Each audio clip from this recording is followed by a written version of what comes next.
Turkey earthquake. Where did it hit and why was it so deadly? Nearly 16,000 people are now known to have been killed and thousands injured by a huge earthquake which struck southeastern Turkey, near the Syrian border, in the early hours of Monday morning.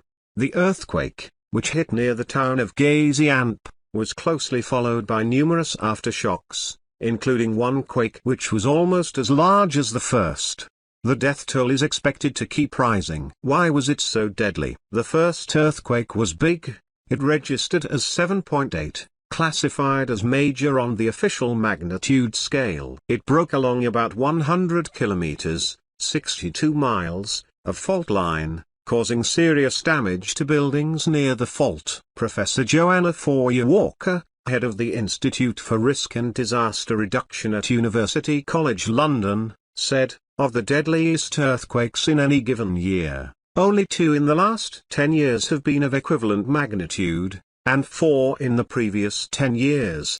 But it is not only the power of the tremor that causes devastation." This incident occurred in the early hours of the morning, when people were inside and sleeping. The sturdiness of the buildings is also a factor. Dr. Carmen Solana, reader in volcanology and risk communication at the University of Portsmouth, says, "The resistant infrastructure is unfortunately patchy in South Turkey and especially Syria, so saving lives now mostly relies on response. The next 24 hours are crucial to find survivors. After 48 hours the number of survivors decreases enormously." This was a region where there had not been a major earthquake for more than 200 years or any warning signs, so the level of preparedness would be less than for a region which was more used to dealing with tremors.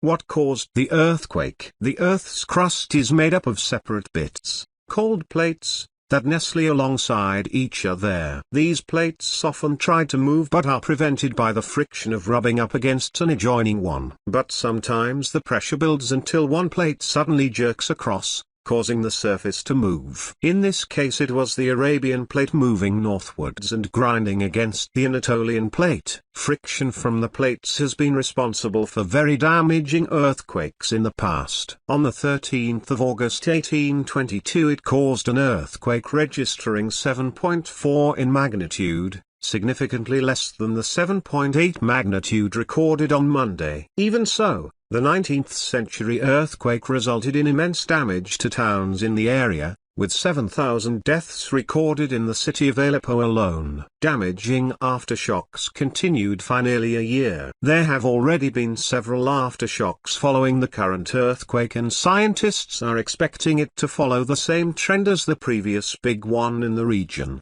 How are earthquakes measured? They are measured on a scale called the moment magnitude scale, MW. This has replaced the better-known Richter scale, now considered outdated and less accurate. The number attributed to an earthquake represents a combination of the distance the fault line has moved and the force that moved it. A tremor of 2.5 or less usually cannot be felt, but can be detected by instruments. Quakes of up to 5 are felt and cause minor damage.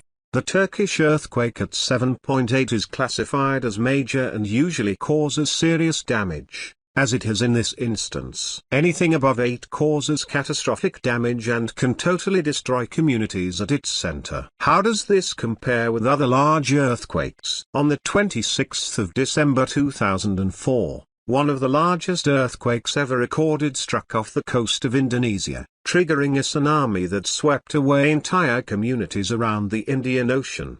The 9.1 magnitude quake killed about 228,000 people. Another earthquake, off the coast of Japan in 2011, registered as magnitude 9 and caused widespread damage on the land, and caused a tsunami. It led to a major accident at the Fukushima nuclear plant along the coast. The largest ever earthquake registered 9.5, and was recorded in Chile in 1960.